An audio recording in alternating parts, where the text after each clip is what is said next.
Class 8th Hindi lesson 3 मेरी Europe यात्रा। कल मैं आपको इस लेसन का लघुत्तरीय प्रश्नोत्तर लिखवाई थी, तो चलिए आज मैं आपको लिखवाती हूँ इसी लेसन के दीर्घोत्तरीय प्रश्नोत्तर। तो देखिए दीर्घोत्तरीय प्रश्न। आपका फर्स्ट क्वेश्चन है, लेखक ने अंग्रेजी पोशाक न पहनने का निश्चय क्यों किया? तो आपका आंसर होगा, लेखक ने अंग्रेजी पोशाक न पहनने का निश्चय किया। फलस्वरूप दो बातें हुई, बहुत कम खर्च में काम के लायक कपड़े तैयार हो गए। पोशाक हिंदुस्तानी थी, इसलिए उसमें कुछ भूल अथवा भद्दापन भी हो तो कोई विदेशी समझ नहीं सकता था। अंग्रेजी पोशाक और रहन सहन धारण करने पर उन लोगों के फैशन और रीति नीति के अनुसार ही चलना फिरना, कपड़ा पहनना और खाना पीना पड़ता है। अपना रहन सहन कायम रखने से यह सब झंझट दूर हो जाता है। Next question. आपका नेक्स्ट क्वेश्चन है, अजायब घर का सफर मनोरंजक होने पर भी लेखक उदास क्यों था? तो आपका आंसर होगा, लेखक बताते हैं कि संग्रहालय की वस्तुओं और विशेषकर प्रतापी राजाओं के शव देखकर यह मालूम होने लगता है कि हम जो कुछ अपने बड़प्पन के मद में करते हैं वह सब कितना तुच्छ और अस्थायी है। जिन बादशाहों के संबंध में कहा जाता है कि उन्होंने अपने जमाने में बहुत अत्याचार किए थे, उनके शव उसी तरह आज भी पड़े हैं। जो वहाँ का इतिहास नहीं पढ़ता उसे उनके नाम तक मालूम नहीं है। एक बार फिर से देख लीजिए। आपका क्वेश्चन था, अजायब घर का सफर मनोरंजक होने पर भी लेखक उदास क्यों था?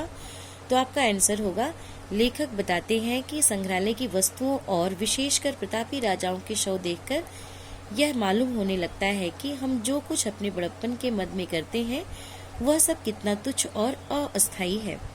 जिन बादशाहों के संबंध में कहा जाता है कि उन्होंने अपने जमाने में बहुत अत्याचार किए थे, उनके शव उसी तरह आज भी पड़े हैं। जो वहाँ का इतिहास नहीं पढ़ता उसे उनके नाम तक मालूम नहीं है। यद्यपि अजायब घर का सफर मनोरंजक रहा, तथापि मेरे दिल पर क्षणभंगुर जीवन की सच्चाई का गहरा प्रभाव पड़ा और मैं वहां से उदास ही निकला। दीर्घोत्तरीय प्रश्न का आपका लास्ट क्वेश्चन है, लेखक को दुकानदार महिला से मिलकर आश्चर्य क्यों हुआ? तो आपका आंसर होगा, लेखक को दुकानदार महिला से मिलकर आश्चर्य हुआ क्योंकि वह उनके कपड़ों को देखकर समझ ली थी कि वे हिंदुस्तानी हैं। उसने गांधी जी के बारे में भी बताया।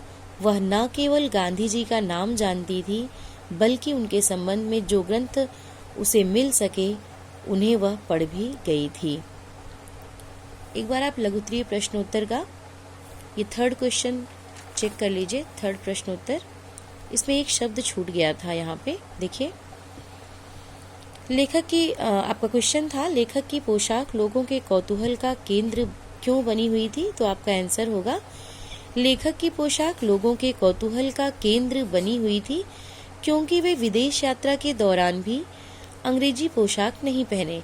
उन्होंने कश्मीरी ऊन के कपड़े ही खादी भंडार से मंगवाकर बनवाए और वे अपनी वेशभूषा भारतीय ही रखे। यहाँ पे ये वे शब्द छूट गया था, यहाँ पे आप वे लगा देंगे।